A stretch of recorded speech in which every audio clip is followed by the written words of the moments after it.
你有幾焦慮就有幾盡責，但係過度嘅焦慮咧係會燒乾自己嘅喎。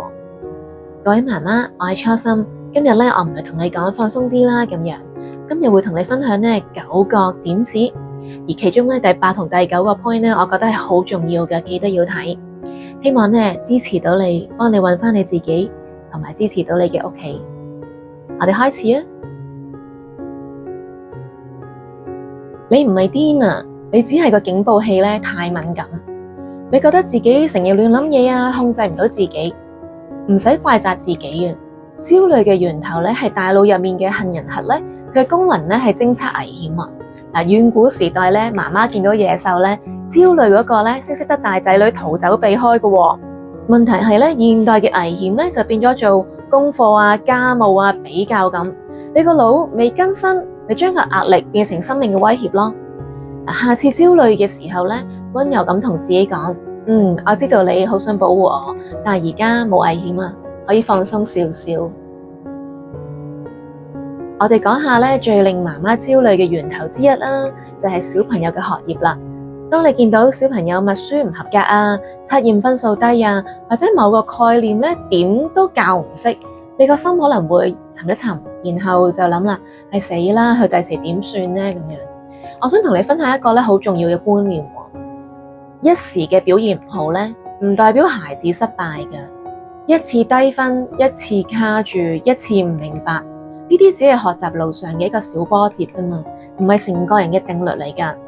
我哋唔好俾個小劇場無限放大先。事實上咧，學業同成功咧一定有關係咩？我俾3個真實嘅例子你參考啊。第一個。細個咧係大肥仔嚟嘅，溝通咧就唔叻啦，冇自信，到中一就冇讀啦。如果你係呢個小朋友嘅媽媽，你係咪會好擔心佢嘅將來呢？呢個小朋友咧細個咧就發現自己嘅天分咧係唱歌跳舞，咁咧佢就透過唱歌比賽呀，贏咗冠軍，仲成為咧全香港最受歡迎嘅男歌手。跟住20幾歲咧已經買到樓啦。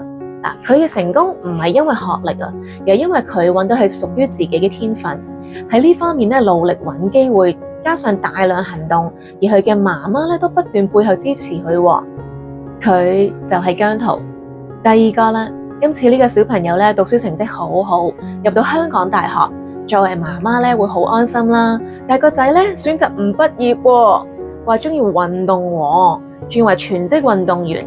如果你係佢媽媽，你會唔會有好擔心、無限放大嘅焦慮呢？佢成為香港劍壇史上第3位嘅世一，世界排名第1，香港劍擊運動員蔡俊彥。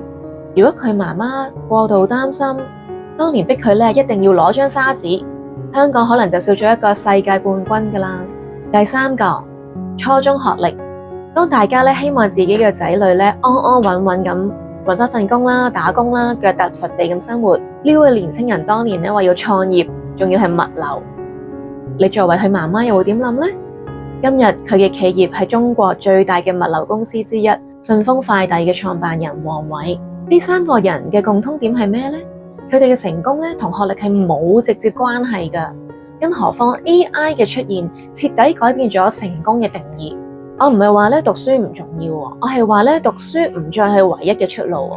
研究發現每個小朋友嘅學習節奏啦、大腦發展嘅時間表都係唔同嘅。有啲小朋友語言發展比較快啦，有啲就係邏輯思維要遲啲先爆發嘅。比較係焦慮最大嘅來源啊！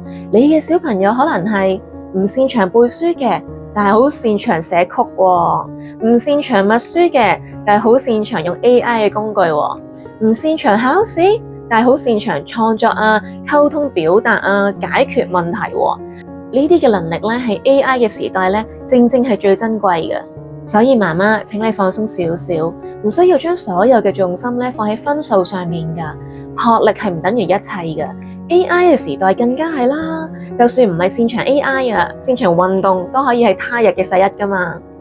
你嘅任務唔係逼佢考第一，你嘅任務係幫佢發現自己嘅天分，嗰啲先係佢未來嘅真正籌碼。先了解佢天生最強係啲乜嘢啊！歡迎大家揾我了解你小朋友嘅指紋性嘅分析報告啊！點解指紋同腦部嘅潛能有關？因為研究發現咧，當小朋友13個禮拜大，仲喺媽媽嘅胚胎裏邊嘅時候咧，胚胎係咁樣嘅喎，而指頭同腦部嘅皮質層係連結嘅，咁樣嘅。咁所以我哋睇指頭咧，就睇到腦部嘅潛能就係咁解啦。如果有興趣了解多啲指紋分析咧，我個 channel 有另一條片咧，係講指紋性嘅分析係啲咩嚟嘅。你唔需要防止所有嘅壞結果㗎，只需要應付當下。有一個心理學現象咧，叫做災難化思維。咳一聲啊，唔通肺炎要入醫院喎？唔做功課就成績差，人生就失敗啦。呢個模式咧，會消耗你極大嘅精神能量㗎。幫自己停落嚟問兩個問題：呢一刻最壞嘅情況真係發生咗未？未啊嘛。而家佢安唔安全？佢快唔快樂？如果係嘅話，咁就夠㗎啦。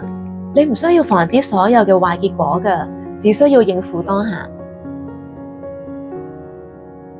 你係人啊，唔係神啊，60分就夠㗎啦。心理學家提出咧，夠好嘅媽媽嘅概念。完美嘅媽媽咧，反而會令小朋友出現問題嘅，因為佢哋失去面對挫折嘅能力咯。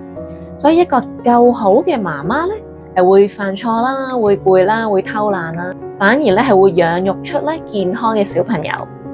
請你容許咧自己淨係做60分啦，嗰40分留翻俾自己啦，飲翻杯暖茶啊，發個呆啊，me time下，攤喺 sofa。你係人，唔係神，人係需要休息嘅。係你控制焦慮，唔係焦慮控制你。呢個咧都幾實用嘅認知行為治療技巧啦，就係焦慮嘅時段啦。你可以每日咧劃一個固定嘅時間啦，例如下晝3點至3點3，呢15分鐘咧就係專屬煩惱嘅時間。你可以坐定定啊，專心咁擔心煩惱，諗晒所有嘅萬一。時間一到咧，就同自己講夠鐘啦，聽日請早啦。如果其他時間咧焦慮再出現咧，你就要同佢講：喂，未到你出場喎，係你控制焦慮，唔係焦慮控制你啊！攬一攬咧就皮質醇下降啦，催產素升噶。科學事實咧就係你身體咧有2種荷爾蒙噶喎，皮質醇就係壓力荷爾蒙啦，焦慮時咧就會上升噶啦。催產素咧就係親密荷爾蒙，快樂嘅時候都會上升噶喎。研究發現咧，身體接觸，譬如擁抱啊、撫摸啊、聞一聞小朋友嘅頭頂咧，係會直接令你個催產素咧上升噶喎，皮質醇就下降。覺得緊張嘅時候咧，唔好鬧自己先，係攬實你嘅小朋友，攬20秒啊，你會發現咧個心跳咧慢慢平復咗噶喎。呢個咧係真實嘅生理反應嚟噶。你係扶住佢，但係唔係代佢跌啊。小朋友喊，你跟住唔開心；小朋友爭執，你嬲過佢本人。呢個咧係好多媽媽嘅死穴嚟噶。心理學有個概念咧，叫做課題分離啊，係嚟自阿德勒心理學嘅。分清楚呢件事係邊個嘅課題。小朋友唔開心咧，係佢嘅課題，係學習處理情緒嘅。小朋友唔做功課咧，係佢嘅課題，係面對後果。你嘅課題咧就係提供安全嘅環境。陪伴啦，擁抱啦，你扶住佢，但係唔係代佢跌。你唔係做唔完，你係做完咗好多啦。好多媽媽嘅焦慮咧，係嚟自一條永遠都做唔完嘅待辦清單 （to do list）。家務啦、湊仔啦、工作啦，好似一個無底洞咁樣。由今日開始咧，每晚臨瞓之前咧，做一件事啊，你可以試下寫低或者心裏邊諗一個完成嘅清單。你今日做過嘅事，例如啦，你同自己講：今日洗咗2機衫啦，陪咗阿女咧讀咗1本書啦，我頂住冇發到脾氣啦。你會發現咧，原來你一日做咗好多好多事噶。你唔係做唔完啊，你係做完咗好多啊，只係咧未做晒所有咁解咋。唔好等崩潰先求助啊，提早求助先代表你係個有責任嘅媽媽。最後呢點咧係最重要噶。好多媽媽咧都會諗，我要撐住，我唔可以煩到人。結果咧就係頂到爆煲啦、崩潰啦，先肯求助。我想同你講咧，求助唔係失敗啊，係成熟啊。你唔會覺得咧發燒去睇醫生咧係軟弱噶嘛？咁點解情緒攰去搵人幫係羞恥咧？例如啊，當你發現連續幾日都瞓得唔好啦，成日都好似想喊咁啊，我邀請你開口啊，同伴侶講，同屋企人講，我唔係好得啊，可唔可以幫我睇半個鐘啊？或者搵專業人士去傾下，唔好等崩潰先求助啊，提早求助先係成熟。各位媽媽，你嘅焦慮呢，唔係因為你軟弱啊，而係因為你太愛你嘅屋企人啊。但我邀請你記住啊，你嘅健康、你嘅平靜，先係成頭家最重要嘅基石啊！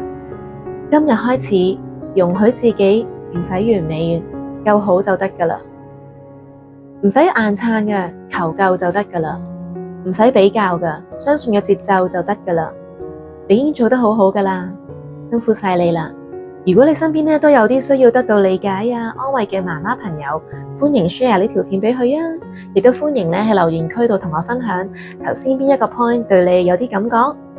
嚟緊我會喺個 channel 度都分享下點樣睇小朋友嘅天賦啦，亦都有點樣同唔叻安慰自己嘅老公好好相處等等嘅。